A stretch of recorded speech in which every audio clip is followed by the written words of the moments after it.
insya Allah rezeki melimpah ruah.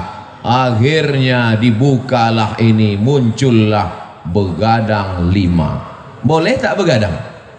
Boleh kalau ada artinya. Begadang boleh saja kalau ada artinya, kata Bang Roma. Yang nggak percaya terlalu.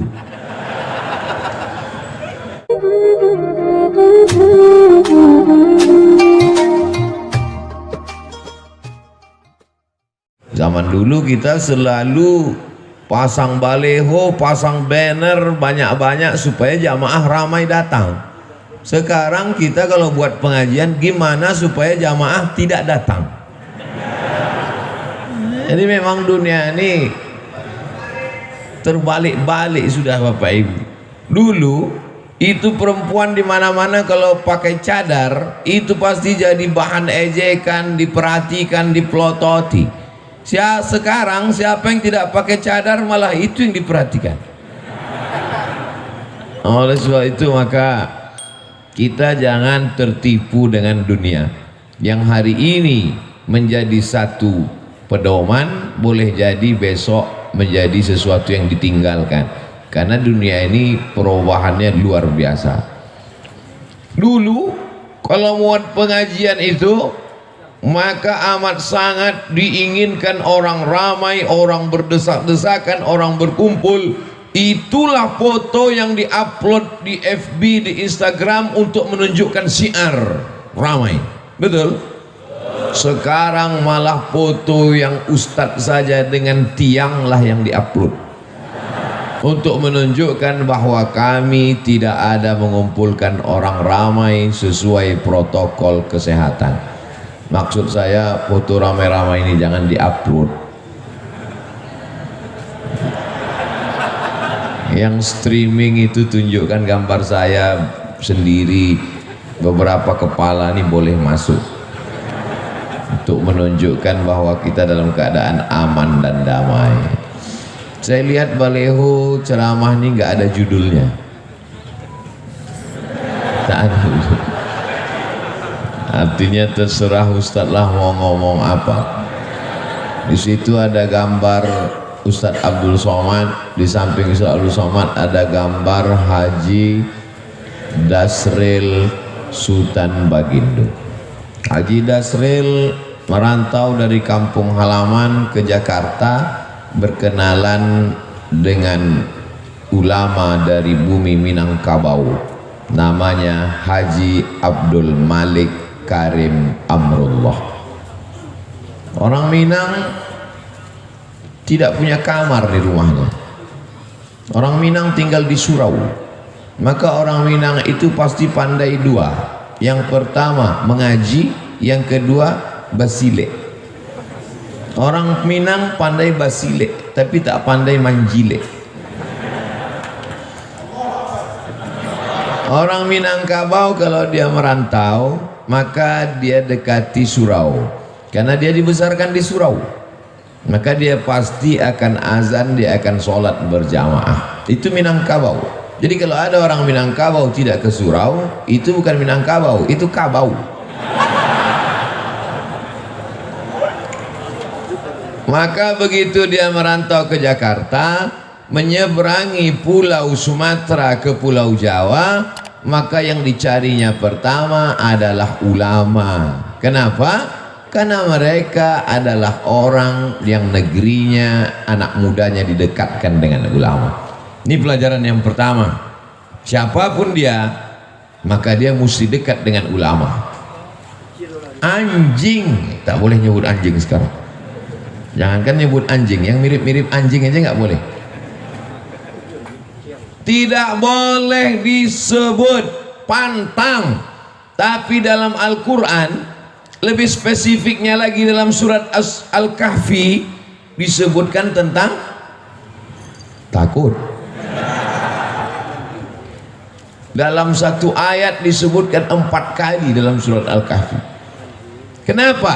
Padahal ini najis luar biasa. Bulunya aja najis, apalagi air liurnya. Kalau sampai ada bejana dijilat oleh seekor anjing, maka seluruh air bejana, nampan, tempayan, ember ditumpahkan semuanya, dan mesti disiram dengan 7 air, 1 dengan air bercampur dengan air tanah. Tapi dalam surah Al-Kahfi anjing disebutkan. Mengapa? Karena dia dekat dengan orang soleh. Makanya diantara hewan-hewan, kambing, lembu, sapi disebut biasa surat Al-Baqarah tentang zakat. Tapi seekor anjing wahyu tidak turun gara-gara anjing. Mana yang tidak turun itu? Surat Ad-Duha lama tidak turun, sampai akhirnya datang seorang perempuan namanya Khawlah. Dia masukkan batang sapu ke bawah tempat tidur, dia tarik seekor bangkai anak anjing, setelah dibuang barulah turun. Wadduha wal-laili idza saja ma wadda'aka rabbuka wa ma qala. Tuhanmu tidak meninggalkanmu, Tuhanmu tidak membiarkanmu wahai Muhammad. Karena turun wahyu lama sekali. Apa kata istri Abu Lahab? Wadda'aka syaitanuk, setanmu sudah meninggalkanmu wahai Muhammad. Ma wadda'aka rabbuka wa ma qala. Tuhanmu tidak meninggalkanmu. Turun setelah sebulan. Mengapa turun wahyu lambat? Ketika Jibril datang, Nabi bertanya, Jibril, kenapa kau lama baru turun? Kata Jibril, kami tidak turun ke dalam rumah kalau di situ ada. Oleh sebab itu, walaupun dia najis, walaupun dia kotor, najisnya najis berat mughallazah, malaikat tidak turun. Tapi sesungguhnya kalau dia dekat dengan ulama, maka Allah menyebutkannya beberapa kali dalam Al-Quran. Pelajaran iktibar luar biasa. Kemanapun kita merantau, dimanapun kita pergi, mendekatlah dengan al-ulama warasatul anbiya. Itu makanya saya setiap ceramah kemana-mana pasti silaturahim ke buya, ke kiai, ke tuan guru, ke habib yang masih hidup maupun yang sudah meninggal. Kalau sudah meninggal saya ziarah ke makamnya. Ketika saya ceramah ke Pulau Sabang, dari Sabang sampai Merauke, ketika ziarah sampai ke Pulau Sabang, saya dibawa ziarah ke makam tua. Ternyata yang penyebar agama di Pulau Sabang itu dulu orang Minangkabau yang mau pergi haji. Karena Aceh itu disebut Serambi Mekah. Kenapa disebut Aceh itu Serambi Mekah? Karena sebelum ke Mekah orang ke Aceh dulu. Di zaman Belanda di Pulau Sabang itu ada asrama haji. Kami datang ke asrama haji itu, gedung bangunan tua. Disinilah Ustadz Somad dulu jamaah haji datang berkumpul di sini. Lalu kemudian setelah mereka manasik pelatihan haji, semua kapal laut dari mulai Papua, Sulawesi, Kalimantan pasti melewati Pulau Sabang. Karena disitulah tempat berkumpulnya. Itulah maka disebut dengan Serambi Makkah. Karena orang sebelum masuk ke rumah lewat serambinya dulu. Kecuali maling lewat jendela. Nah, lalu kemudian ada seorang ulama ketika dia akan berangkat haji, dia menyebarkan agama Islam. Sebagian masyarakat sudah muslim, tapi dia mengajarkan bagaimana cara sholat, bagaimana cara puasa, bagaimana cara berzakat. Lalu kemudian terjadilah penyebaran agama Islam yang luar biasa. Lagi-lagi dalam kitab Ta'limul Muta'alim, Ta'limul Muta'alim, orang yang dekat dengan ulama, maka anak cucunya salah satunya pasti nanti dijadikan Allah salah seorang daripada ulama. Orang tua saya termasuk orang yang suka berkhidmah kepada ulama. Almarhumah emak saya, kalau ada tuan syekh, tuan guru, kiai, buya datang, itu pasti diundangnya ke rumah. Dulu ada seorang penceramah datang ke kampung kami, diundang datang ke rumah, silaturahim. Setelah itu baru diajak ngobrol. Ustadz ada punya sekolah? Ada. Bisa menerima anak kami mau sekolah di sana? Bisa. Langsung kelas 3 bisa Pak Ustadz? Berarti anaknya nakal. Kami tidak terima anak pindahan. Kami hanya terima anak yang masuk dari kelas 1, anak baru. Tolonglah Pak Ustadz. Enggak bisa. Akhirnya ditawar-tawar, bisa. Mana anaknya? Bawa sini.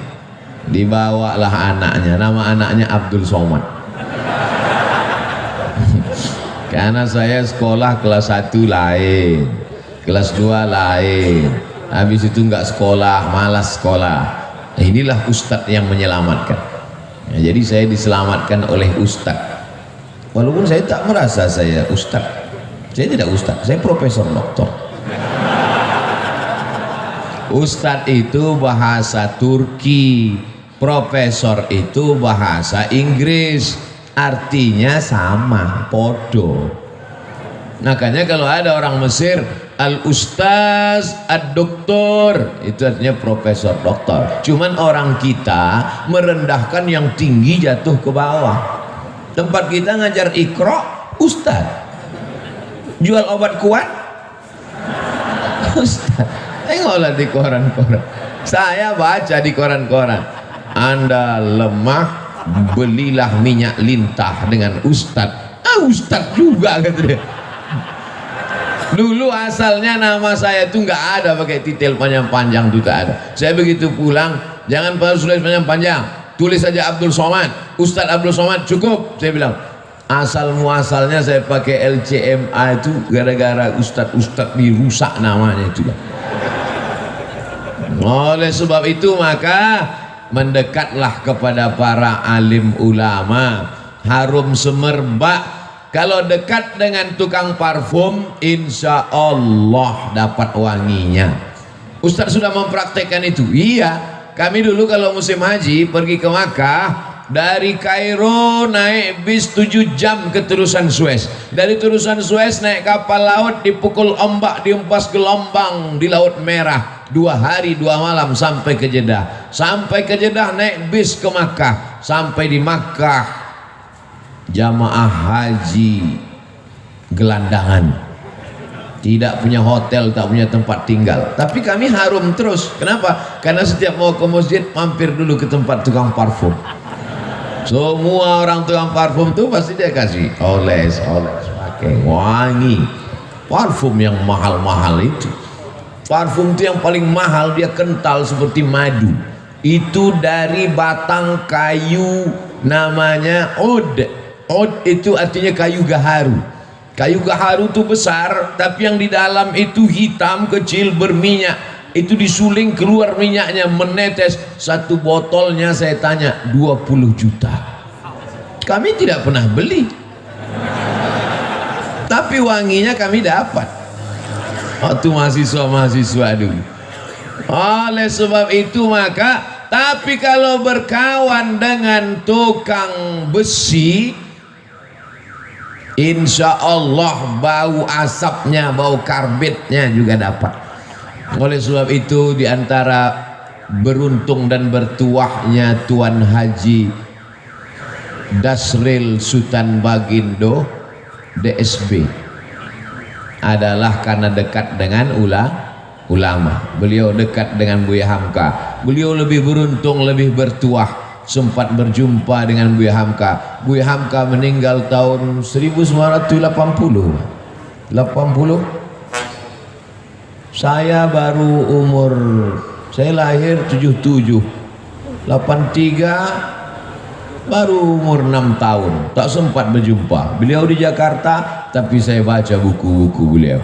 Makanya dalam ceramah selalu saya kutip pendapat-pendapat Buya Hamka. Di dunia saya tak berjumpa, saya berharap bisa berjumpa beliau di surga Jannatul Firdaus. Jamaah Masjid Darul Mukmin, Baitul Mukmin, begitu masuk ke dalam surga, terkejut mereka. Mereka lihat saya sudah duduk sama Buya Hamka di dalam. Amin.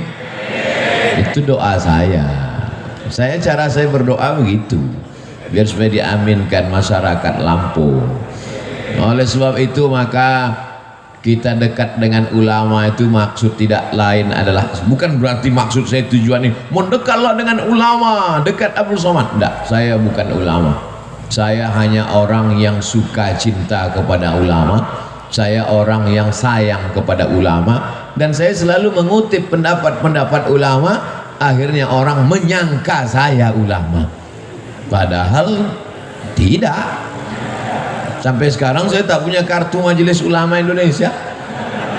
Dan dulu ketika ada sertifikasi Ustadz 200, saya tak masuk.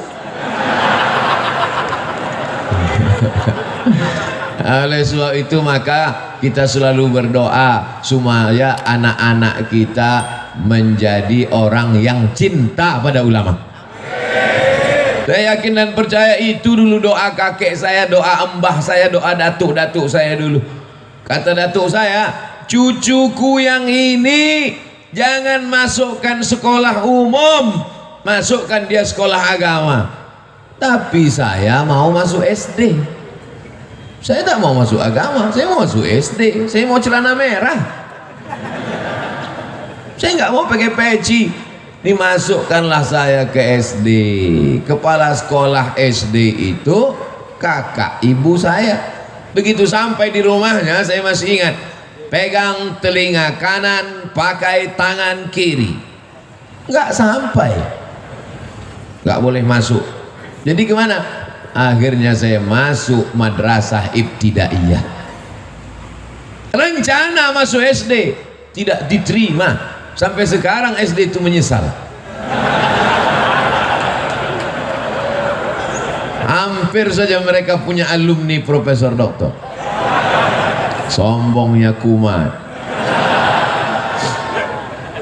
Karena saya dipesankan sekolah agama, akhirnya saya masuk madrasah ibtidaiyah. Setelah itu madrasah sanawiyah. Habis itu madrasah aliyah. Habis itu S1-nya Al-Azhar. S2 ke Maroko, S3 ke Sudan. Dari awal sampai akhir, dari hilir hulu ke hilir, pangkal ke ujung, saya sekolah agama.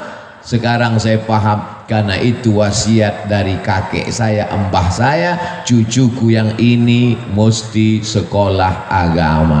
Jadi saya ini bukan mendadak tiba-tiba jadi ustadz. Saya ini memang disetting dari awal, ini mesti sekolah agama. Tapi waktu itu beliau tidak ada cita-cita ini supaya jadi ustadz. Enggak. Beliau cita-citanya cuma supaya dia bisa menasehati orang kampung dan saudara-saudaranya, sepupu-sepupunya, supaya takut kepada Allah. Biaya sekolahnya dari mana? Itu ada kebun kelapa 2 hektar. Nanti kalau dia sekolah, ambil dari kebun itu. Begitu kakek saya meninggal, kebun kelapa itu pun ikut mati. Tapi Allah Maha Kaya, Allah luar biasa. Di situ saya melihat bagaimana niat baik dikabulkan Allah. Memang kebun kelapa itu tidak bisa membiayai sekolah saya, tapi S1 saya gratis dari Al-Azhar 4 tahun, sampai tiket pulang ke Riau ditanggung Al-Azhar. S2 gratis lagi ditanggung oleh Agence Marocaine Coopération Internationale, lembaga di bawah UNESCO, gratis 2 tahun di Maroko. Tamat, selesai, ongkos cetak tesisnya diganti 3 bulan beasiswa, sampai selesai pulang 2006-2007. S3 3 kali saya mengajukan beasiswa ke Kementerian Agama, nggak dapat. Nggak tahu soal salahnya apa, dosanya apa. Tapi pintu rezeki tidak dari 1 pintu. Masuk saya ke WC di airport Cengkareng. Begitu keluar dari toilet, di samping toilet laki-laki bukan perempuan, datang bapak-bapak dari samping toilet itu, Ustadz Somad ya. Waktu itu saya pakai masker. Saya waktu belum COVID pun saya sudah pakai masker, biar supaya orang nggak kenal. Ustadz Somad ya, kata dia. Ditembak 12 pas, ngaku lah saya. Iya, saya bilang. Sudah S3, jangan tanya-tanya. Dulu saya kalau ditanya S3 bangkit emosi saya. Jangan tanya-tanya S3. Ustadz Somad mesti S3. Ngapain atur-atur saya? Wajib S3. Ini kartu nama saya, biaya dari awal sampai akhir, sampai sidang, sampai ongkos saya yang nanggung, katanya. Ini nomor telepon saya. Sejak itu sampai sekarang gak pernah saya telepon. Saya takut berutang budi, saya takut makan duit orang, tak pernah saya hubungi. Tapi Allah berikan rezeki, alhamdulillah lancar sampai akhirnya sidang 24 Desember tahun 2019. Artinya apa? Niat baik kakek-kakek dulu dikabulkan Allah Subhanahu wa ta'ala. Makanya Bapak Ibu sekalian, berniat baiklah. Cucuku yang ini sekolah agama, cucuku yang ini sekolah pesantren, yang ini masuk Islamic boarding school. Masalah nanti dia S1 mau jadi pilot nggak apa-apa, dia mau jadi dokter spesialis nggak apa-apa. Yang penting pendidikan dasarnya ini TK Quran, SD Quran, SMP Quran, SMA Quran, lahirlah generasi yang Qurani. Kita tidak bisa paksa anak kita jadi ustadz. Jangan paksa anak Bapak Ibu jadi ustadz. Tapi dia menolong agama ini nggak mesti lewat melalui ustadz. Jadi apapun dia, jadi tentara pun dia bisa menolong agama, betul? Jadi polisi pun dia bisa juga menolong agama. Tidak hanya semata-mata ustadz. Pelajaran yang pertama adalah dekat dengan ulama. Habis 15 menit. Tadi saya mulai jam 5.15, sekarang jam 5.30. Pelajaran yang kedua, apa itu? Ketika Tuan Haji Dasril, saya ingat, cuman pura-pura aja. Orang tulisannya ada kok. Ketika Tuan Haji Dasril Sultan Bagindo berjumpa sama Buya Hamka, apa kata Buya Hamka? Bukalah rumah makan. Karena ketika orang sampai di rumah makan, yang pertama kali dikasih air minum.